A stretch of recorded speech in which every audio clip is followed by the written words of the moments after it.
Welcome to FOB TV, the future of business. I'm your host, Kevin Benedict. I'm a futurist and lecturer here at TCS, and I want to welcome all of you to the show today. Our guest is Jayasree Kottapalli. She's the head of sustainable solutions in our communication, media, and information services group here at Tata Consultancy Services. So thank you for joining us, Jayasree. Thank you for having me here. This podcast is part of a series that we're doing on sustainability to learn just different insights from a whole large, broad group of people with different backgrounds here that have expertise around sustainability. So that's the context of the podcast today. So where are you calling in from today? Well, I'm calling in from Leicester, United Kingdom, and it's a lovely day today here, sunny. All right. Well, awesome. I'm thrilled to have you on the program today. So when you hear the word sustainability, what does that mean to you? It means exactly as its Oxford Dictionary meaning says, something that can go on and on without breaking anything else and can keep everything in status quo without damaging. So where do words like regeneration come in that context as well? How does that fit in with sustainability? Yeah, sometimes it has to be a regeneration of a material or something that we already use, like plants, for example, to make the situation as normal as keep on going as possible. So that's what the regeneration part of it means. So what inspired you to get involved and focus your career on sustainability? What's the journey like? What was the journey like? That's a very interesting question.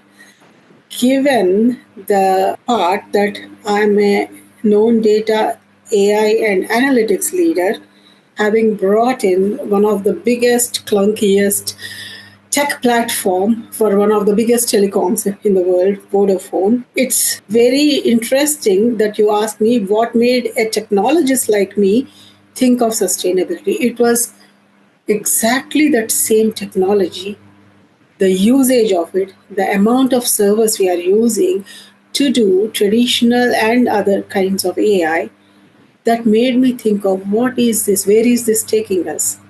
The amount of heat it generates, the amount of carbon, silicon chips we are using. And this is only going to increase in future. So that is where we paused to understand, do we want to keep on exploding like this? Or is there another sustainable way of getting our AI and eating it too without breaking the world? So that's where my journey into sustainability started. That is unique and that's fascinating. Yeah, we hear constantly now about the heat, the water usage from data centers, the energy that it's sucking out of the system, and how our community is prioritizing data centers over residents and businesses with their electrical use, all kinds of really fascinating stuff. And we'll get into some of that here in a moment. So part of your job title is sustainable solutions. Can you, for those of us that are not familiar with what that might include, talk to us about what that might look like? For example, you just spoke about data centers. So how do we take the multiple types of data centers used in telecoms? For example, they have a private data center. They use private cloud also. Then they use hyperscalers, the public data centers. They have a public marketing cloud also. So all flavors of clouds. How do we make it sustainable for them? All these applications running on various clouds, exchanging data, all the things working 24/7. How do we make sure that first the operations are sustainable? Then the data centers are sustainable. The solution that fits for industry like the telecom, for example, or media, to take that into perspective, is what we create. Got it. So, in your role, I imagine you're talking to business leaders daily about their ambitions and their motivations and their inspirations, things they're wanting to accomplish. Is there anything common about what motivates businesses to really focus on sustainability? Is it just because they're being forced to through regulation, or is it personal passion? I mean, what's the common denominators there? That's a very interesting question. If you had asked me about 2 years ago, I would have said it's the stick on their head, the SBTI and COP stick on the head, the climate change stick that is making them do it. Mm-hmm. But now, just like me, other technology leaders and business leaders are realizing for their businesses to be sustainable, it makes sense for them to have a sustainable supply chain, sustainable energy consumption, and sustainable operations. So they are realizing that sustainability is not just a climate change phrase. So, the next question is focused on you as a technologist. How will the technologies that we're all reading about today, things like AI, digital twins, sensors, even simulation and modeling, how are all those technologies going to help companies achieve their ambitions for sustainability? Again, a wonderful question. Do we stop inventing new things or advancing our technology for fear of energy consumption exploding, exponential increase of energy usage, or do we still progress, but in a way that we use the same thing to help us become more sustainable? So there has been a lot of debate, and now we are using AI, we are using all that simulation and everything to actually reduce the energy footprint in other areas. Just like we used automation and AI to simplify our tasks or make the most difficult tasks easier. So instead of sending somebody, some human being, down under the sea or inside a mining shaft, as we had to do earlier, we are using AI enabled technology solutions which can work 24 by 7 to do the mining instead of endangering a person's health and his family. That's one way to look at it. One of the challenges in specifically supply chain management, I'm thinking of a particular situation where I was having a discussion with business leaders. And one of the biggest challenges that they were facing is what standards do they try to follow in order to achieve sustainability? How do they know when let's say when they're just starting out their initiatives, and they audit themselves, how do they know if the numbers and the data they're getting back is good, is bad, is awful? How do they know that? What are the standards for their particular situation? How do they know when they're doing well and doing badly? What advice would you give them around standards and maybe frameworks out there that they can use to really judge themselves and their progress? Yes. So earlier there was a bit of a problem because there were not sustainability standards for every industry. However, thanks to CDP, TCFD, and GRI and SASB, these are the Sustainable Accounting Standards Board. And you must have heard of the GRI Index, the Global Reporting Initiative. You would have heard of TCFD also, which a lot of us use, the Task Force on Climate Related Financial Disclosures. All of these have set the standards for every industry. Wow. So thanks to them, they have a reference point. Then they can get this audited because companies like KPMG, EY, Deloitte, they are all helping. They are certified auditors. Then there are the ISOs. ISO 50001, for example, for energy management, 14,000 series for environmental change.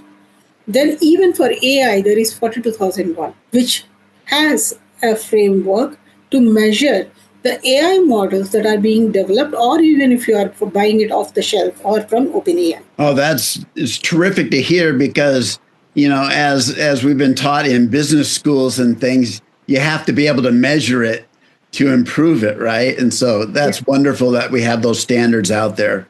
So let's put ourselves in the shoes of a business leader.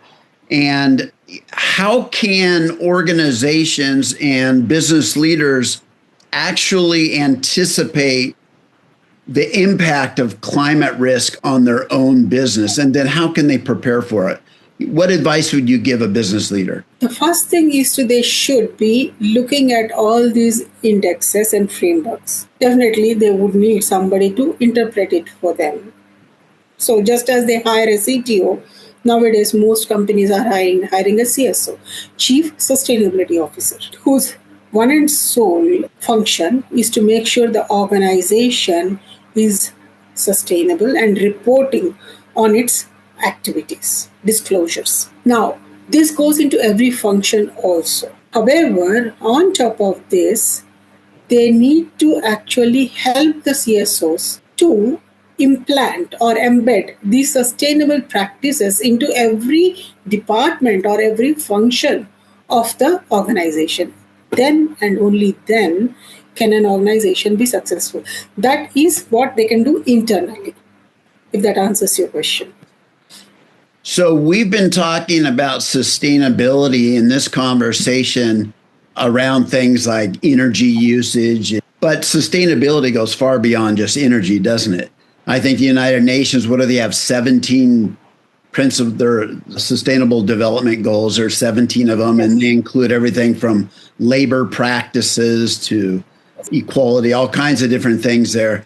So in that context, let's think about supply chains, extended supply chains. So many businesses, their partners and their contractors are all over the world. How do they effectively make sure that their entire supply chain, their tier 1 suppliers, their tier 2, 3, 4, 5, 6, all the suppliers that get smaller and smaller in around the world, how do they keep an eye on them? How do they focus in on them to make sure that they and their extended supply chain are doing the right things? How does that actually happen in practice, Jayasree? Very good question. Since you brought up UN SDGs, look at SDG number 12 and 17. Number 12 says responsible consumption and production. And number 17 says partnerships for the goals. Okay. Now, once we have those two in the mind, so what does supply chain stand for? It's a chain. It's a domino chain. So if I ask my vendor, are you sustainable? I will hire you only if you are practicing your sustainable practices. Then that supply chain, in turn, my vendor in turn, will ask their own suppliers, are you supplying us sustainably? What is the material circularity? How are you making your practices sustainable? Are you producing your products sustainably? So it goes on from the chain, from the top to the last smallest piece, as you mentioned. And that is how this entire chain gets completed and becomes sustainable. And that is the beauty of what SBTI has been doing. However, at this point, there is one catch. Beyond a certain level, SBTI does not require reporting. Those smaller suppliers. And here is where, once we all start working towards a supply chain which is sustainable, it becomes a practice for them, it becomes profitable for them to be more sustainable rather than continue unsustainable practices. So this has been built into the system. So I imagine there's also technology that can assist with that kind of process to monitor, to audit, and things like that. Can you give us any example on how a company would have better visibility throughout their supply chain? Are there Yes, techniques or frameworks? absolutely. There are. Most companies keep their vendors in their CRM systems. Mhm. What they are buying, who are they buying from, etc., etc. So that data is available in all their ERP systems, right? Starting from there, we also, TCS has several such products or solutions, let us say, and there are other vendors who also have such products which help in vendor or supply chain traceability. It's like a graph database, okay, where you keep on measuring the supply chain sustainability of your vendor, their vendors, in turn their vendors, and so on. This is available in SAP systems or Salesforce or Oracle, or even we can do it for them because we have very good award winning tools which do supply chain traceability. When you were sharing that information, I was imagining different images that I've seen where you might have an engine and a 3D replica, a digital twin of an engine on a screen that lets you take it apart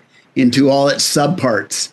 And you can then see what makes up your entire product. And I was envisioning the same thing with your supply chain from each supplier, their own suppliers, and the qualifications and certifications of each of their suppliers down. Wow, that's is just a It beautiful. is actually, it is indeed a digital twin. Yeah. Yeah, it's a beautiful thing when it works.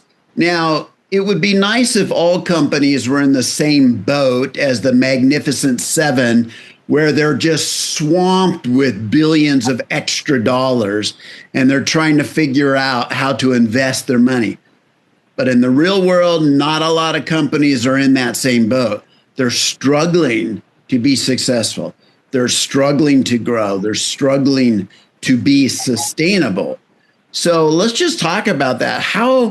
What's your advice to companies that are just average companies struggling to exist and to succeed? How do they balance? How do they go about in their operations balancing efficiency, profitability, and sustainability? It's quite surprising to see a lot of people think efficiency, profitability is not synonymous with sustainability. Well, you have seen in the past a lot of companies shoot up in their profitability. It's a flash in the pan for a little time. But have they kept on doing it over the years? They have also closed faster. That should give us a very good idea of what it means to be unsustainably profitable. You can be profitable but unsustainably. You can be profitable sustainably. Slow and steady wins the race, right? So, this is where financial sustainability practices come in. Again, the IFRS, which is used on the European side for reporting, has teamed up with SASB and incorporated two clauses, S1 and S2 they are called, which help companies report their EBITDA and OIBDA, operational and their revenues in a sustainable way. They can quantify what they are losing, where they are losing, how they can make it. And here we are not talking about energy, social, or governance, not ESG at all. We are talking about the English meaning of sustainability. That is where they can see how they can make their business sustainable. In fact, TCS again has a lot of tools, one of which is a climate risk tool recently, which has won an award, which can help the organizations quantify their climate change related losses, be it in telecoms or media or farming industry, farm tech or finance tech, any industry.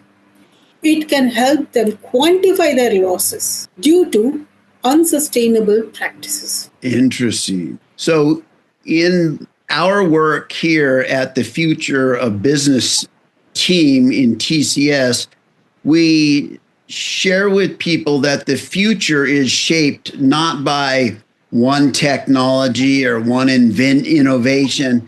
It's really shaped by 7 domains.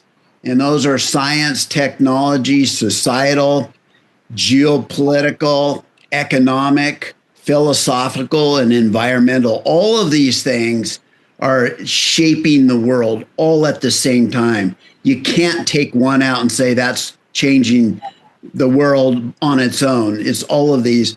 Do you have a similar theme when you talk about sustainability? It is there. In fact, it's not something I created. It is the ESG, environmental, social, and governance. Mm-hmm. It encompasses everything that should go together hand in hand to make all the businesses and everything related to our livelihood sustainable. Some people might question environmental, we can understand. What has social and governance to do with it? If half the population of the world, let us say more than half, is sitting idle and their brain power not being utilized, do you think you are not losing out on the alternative ideas or the thinking, right? That's where diversity comes in. And if you do not have proper governance, we all know the world will sink into chaos. Cybersecurity threat, right?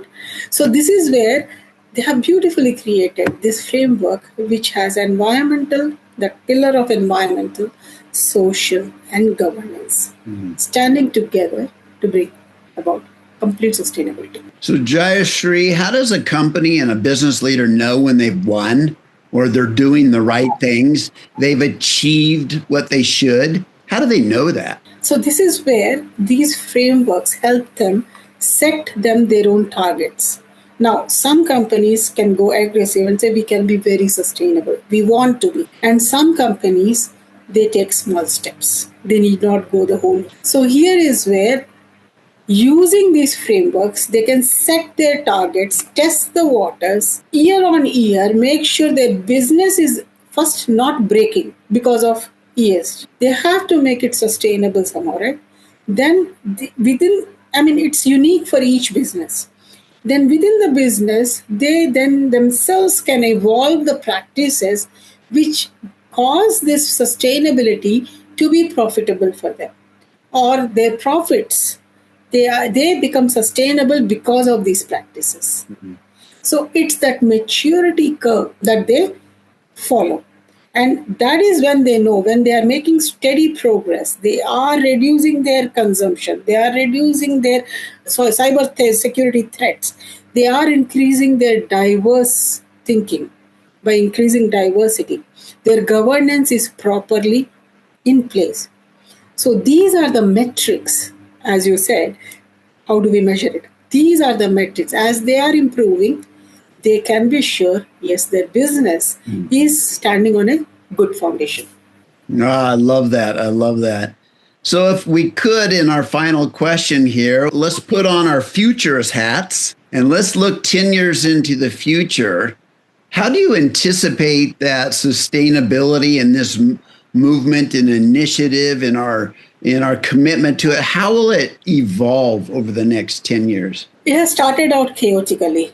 People didn't understand, half of them didn't believe in it. Oh, what a load of malarkey, they said. Right? In 10 years' time, I'm wishing and hoping most of them would have at least understood the value of having a sustainable. I'm sure all of them want a sustainable business, consistent profits, if not wonderful profits, right? But they would have realized the value of doing it sustainably, how it is actually helping not just them, but their customers also, which in turn is helping them. And come at a maturity level. Everybody is at a maturity level, sustainable maturity level of at least 3 out of the 5 steps. So this is what I am hoping the whole world will be within 10 years. I love that. Jayasree, I want to thank you so much for taking time out of your busy schedule to share your expertise with us and your advice and recommendations. Thank you. Thanks a lot, Kevin.